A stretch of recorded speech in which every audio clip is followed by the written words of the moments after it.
अस्सलाम वालेकुम मुअज़्ज़िज़ असातिज़े कराम। आज हमने फ्लायर में बच्चों को जिस चीज़ की मशक करवाई वो है 4 हरूफ के साथ अल्फाज बनाना। 4 हरूफ के साथ अल्फाज बनाने का मतलब ये है कि बहुत ही बामानी अल्फाज होंगे, क्योंकि हमारे पास हरूफ की तादाद ज़्यादा है। बच्चों को हम खुद से भी मशक दे सकते हैं। वैसे यहाँ पर लिखा हुआ भी है फ़े, क्वाफ, काफ, गाफ। फ़े के साथ 3 हरूफ और मिलाएं तो ऐसे अल्फाज बनाएं जो फ़े से बनते हैं, जैसे फ़े अलिफ फ़ा रे मीम फारम, फ़े अलिफ फ़ा रे गैन फारिग। काफ के साथ देख लें काफ अलिफ का बेवा बू काबू।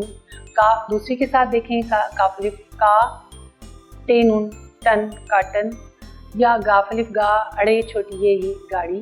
ये तमाम अल्फाज कुछ तो हमने सामने दिए हुए हैं, कुछ ऐसे हैं जो आप अपने तौर पर बच्चों को कह सकते हैं कि आप 4 हरूफ लें, इन 4 हरूफ के साथ आप अल्फाज बना कर लाएँ, कॉपी पर लिख कर लाएँ, आप बोल कर बताएं, या क्लास में बच्चों के साथ कहें कि जो ये हर्फ मुकम्मल करेगा उसको सामने बुलाकर उसके लिए तालियां बजवाएं।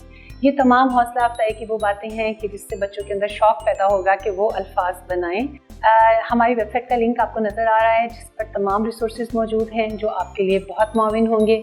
हमारा ये सबक आज का यहीं पे ख़त्म होता है। इंशाल्लाह ताला अगले सबक के साथ फिर आपसे मुलाकात होगी। तब तक के लिए अल्लाह हाफिज़।